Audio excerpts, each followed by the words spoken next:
Okay, so the situation with this new camera seems to be that the sound quality is good, but the picture not so great. So I'll just work with that, as long as you can hear me clearly. I watched a documentary the other day about the Black Death, the medieval Black Death that swept across Europe. It actually originated in Asia, possibly Hubei province in China. It was a massive, massive disaster on an unprecedented scale. It was actually the second major plague epidemic of that kind after the first great pandemic, which was the plague of Justinian, so named after the Emperor Justinian from 540 to 542. The Black Death was so devastating that in many European countries about half the population died, literally. If we consider about 20 million died in Europe alone, factoring in other countries, it could be anything up to 100 million people died in the Black Death worldwide. So anyway, I thought it would be interesting to look at what are the deadliest events in human history. Certainly the Black Death is a strong claim to that title, but if we consider all wars, all massacres, all persecutions, all epidemics, all pandemics, everything, every event, what are the deadliest? I mean, what sort of way do we look at this in terms of how they're even ascertained? How do you measure something like that? Goes without saying, it is not an exact science, and it also goes without saying that when you have particularly political regimes, it becomes very controversial because people have their own vested interests. Defenders of said regimes will downplay the atrocities, and critics will likely go for the higher figures. So the truth is somewhere probably in the middle. Then there's other events that take place over a long spectrum of time. So an example of this would be the European colonization of the Americas. If we go from Columbus's landing to the settlement at Jamestown and beyond that, we're talking a period of about 200 years. So when you have a long period of time, that also complicates things, and particularly in looking at the European colonization of the Americas, because of all the figures I've been looking at on Wikipedia and other sources, I've done a bit of research before making this video, of all those things, few have as much discrepancy in the numbers as the European colonization of the Americas, where the minimum figure of deaths related to that from massacres, from disease, etc., is 8 million, and the maximum is well over 100 million. So it becomes a very difficult thing to establish for sure. What you can do is look at specific events like the Trail of Tears, where there are more accurate and specific figures. But then you get into the realm of, well, if Europeans brought disease, can that really be classed as genocide because they were ignorant of health?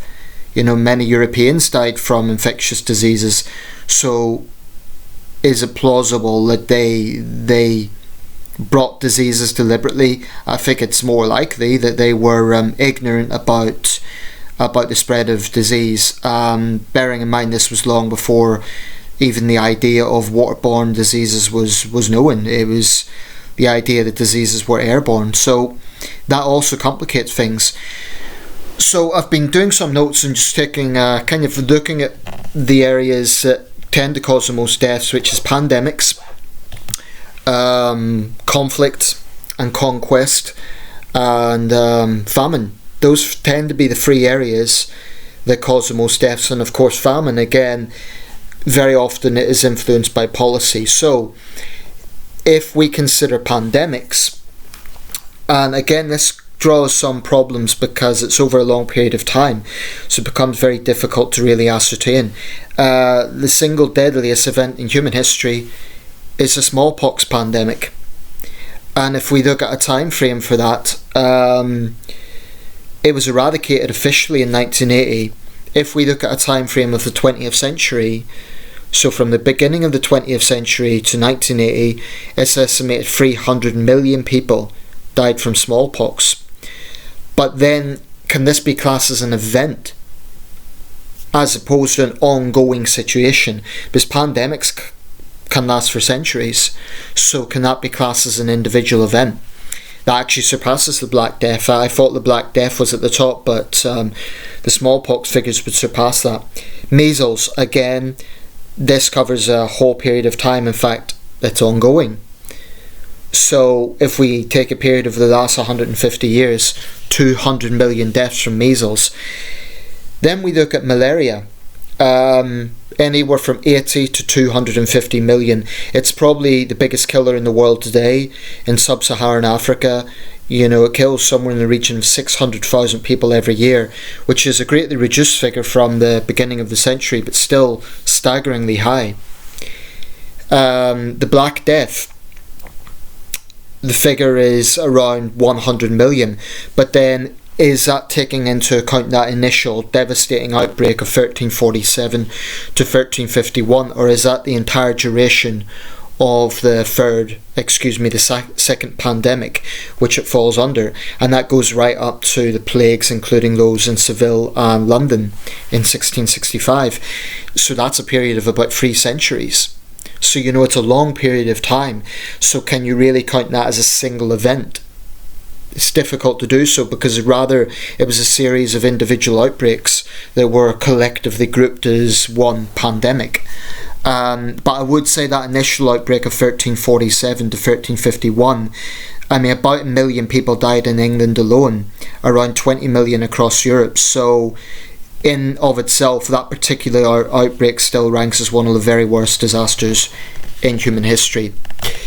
So, as we see there, it's these pandemics that take the absolute top 5 places: smallpox, measles, the Black Death, malaria. And then we get into areas like Spanish flu.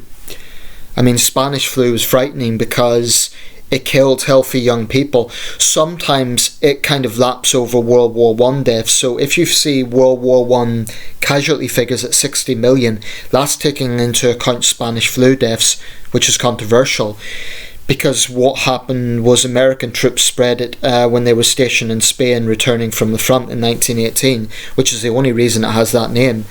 But can it be called part of war? I suppose, in the sense that soldiers spread it, but it wasn't used as a weapon of war by any of the warring parties.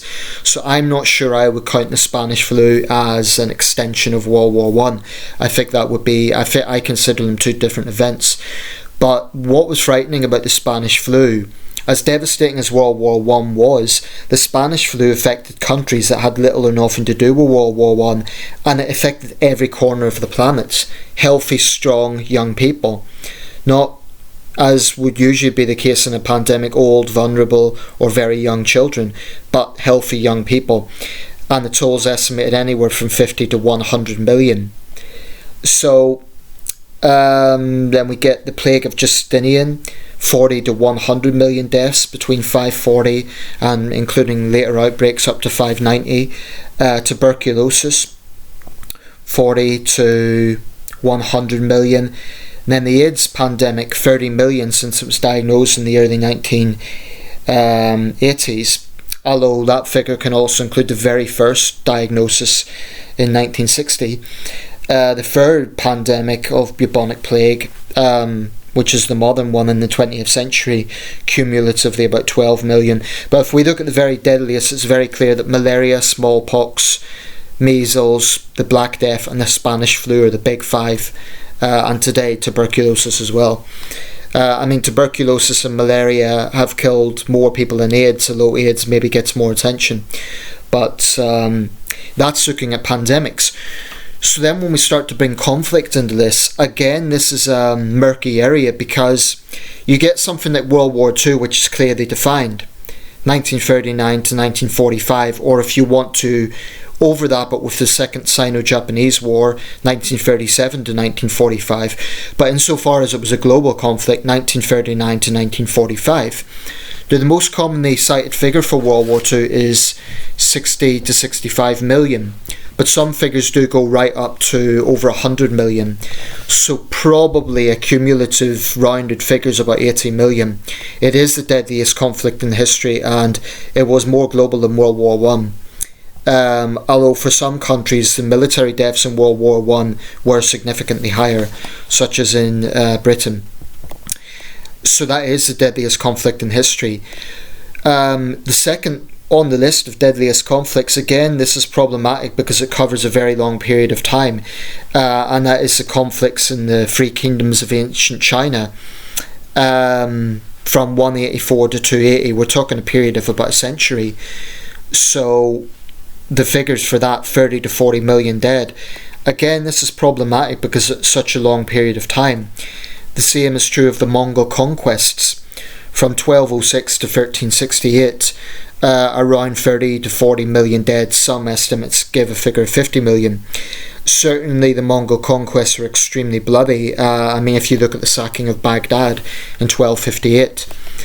But it's over a long period of time, so from that point of view, proportionally speaking, it's a lot less deadlier than World War II, because World War II was a mere 6 years.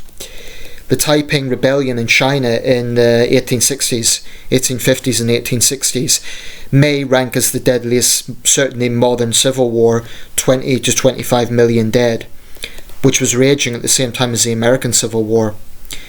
And then I mentioned the European conquest of the Americas, colonization of the Americas, a very difficult thing to ascertain.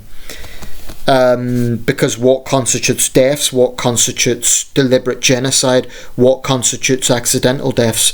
The Ming transition to the Qing dynasty in ancient China, 25 million. So many of these are in China, which is notable. World War One. If we go by conflicts, World War One isn't second or third or fourth. It's right down to about sixth. But nevertheless, very deadly. The cumulative figure about 23.5 million dead. Around half of that is military. If you include the genocides of World War One, for example, in Greece and Armenia, that greatly increases that total to a round figure of about 23 million. The conquest of Tamerlane the Great, so-called, the Islamic warlord, at least 8 million dead. The Dungan Revolt in China, again, this is one of those conflicts in old imperial China that is frankly largely forgotten today, but about 8 million dead.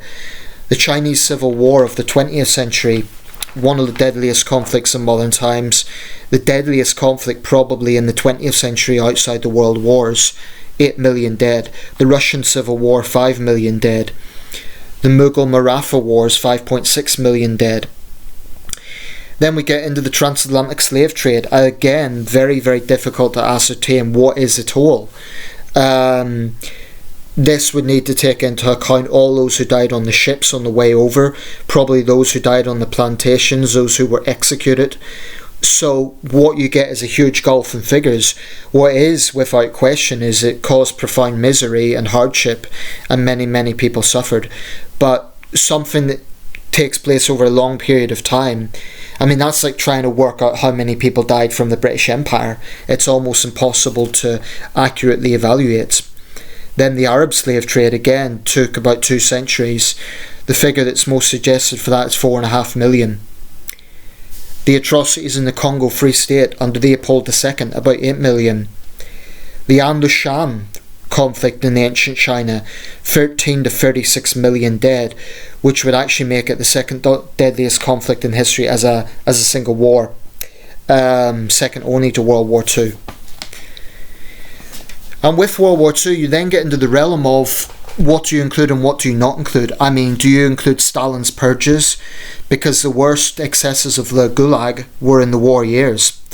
Do you include communist atrocities committed during the war as an act of subverting populations that were, to get them on side? It becomes a very murky area. And the same is true of dictators. How do you work out democides? If we look at the three worst dictators of the 20th century, Mao, Stalin and Hitler, Mao generally tops the list if we take into account the fact that his policies directly resulted in the single deadliest famine in human history, the Great Chinese Famine. Anywhere from 20 to 40 million dead. Yang Chicheng, in his award-winning book Tombstone, cited a figure of 36 million. Then you add millions more who died in Mao's regime under the Laogai prison system, under the Cultural Revolution. Yun Chang and John Holliday came up with a figure approaching 70 million dead under Mao's regime, which would make Mao by far the deadliest dictator of the 20th century. Then you get into Stalin. What do you count as Stalin's crimes? Certainly the purges, the Holodomor in Ukraine, which only recently has got any sort of significant attention, but one could argue it was as deadly as the Jewish Holocaust. Anywhere from 4 to 8 million dead, actually 9 million, so let's say a round figure of about 7 million. This was an absolute devastating act of deliberate subjugation of the Ukrainian people.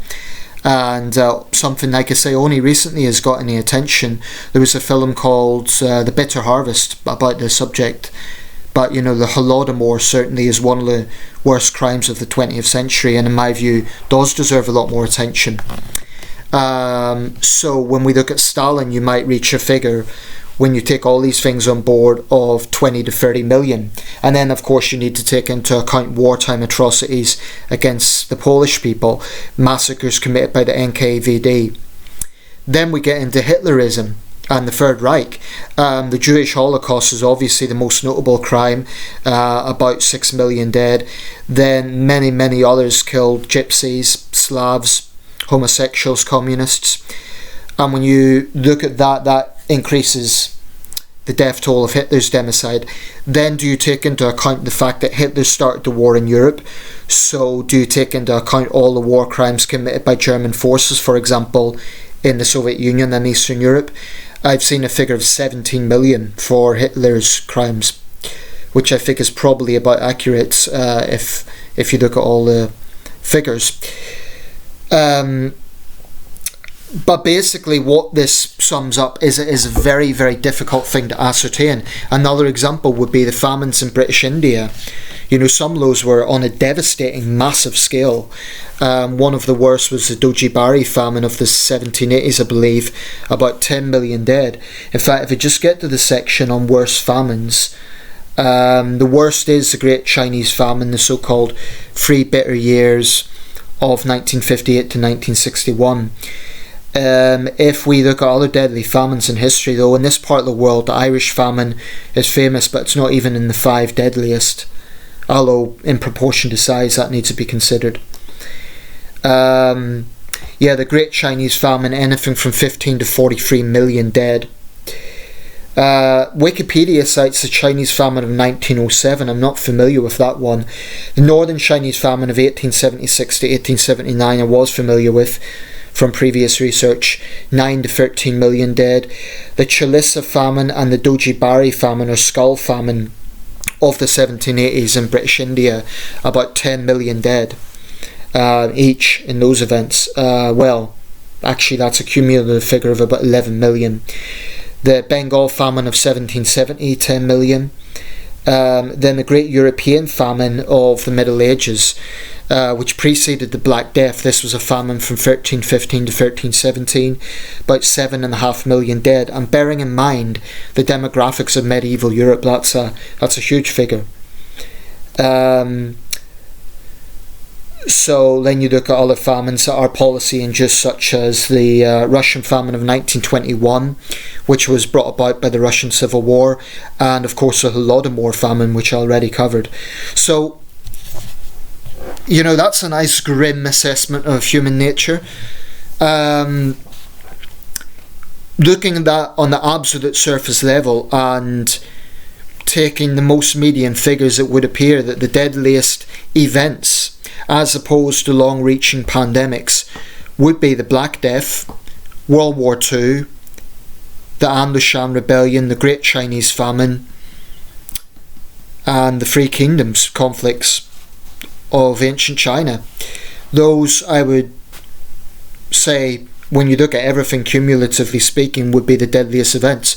But something like this is always going to be controversial. I mean, Chinese revisionists and apologists from Mao and Stalin will downplay their crimes. One could argue we in Britain don't fully acknowledge the extent of the famines in India. I certainly don't believe it was a policy measure to kill Indians in famine, but it is true that we didn't do anywhere nearly enough, so by sheer negligence we have blood on our hands.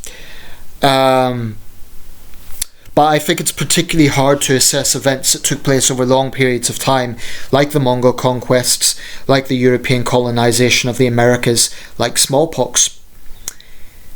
But hopefully this video will have made people consider that there are events in history that aren't necessarily well known in the West. I mean, who in the West really knows about the An-Lushan rebellion? Yet this was a conflict deadlier than World War I. I've always found that sort of thing interesting. Okay, no doubt I'll have left something out. I've tried to cover everything regarding the deadliest conflicts, the deadliest pandemics. By the way, in case anyone's interested, the deadliest natural disaster was the Yellow River flood of 1931, in which somewhere between 1 and 4 million died.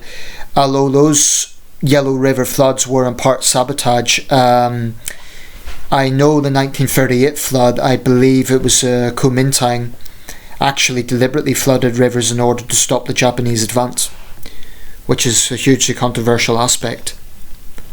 For further reading, I recommend Yung Chang and John Holliday, Yang Zhicheng regarding the Mao era situation, Gulag by Anne Applebaum regarding the Gulag system in Stalin's Russia, and you get a whole variety of other sources online. I mean, Wikipedia is just a surface source, which is obviously not entirely accurate, or it's very, very basic.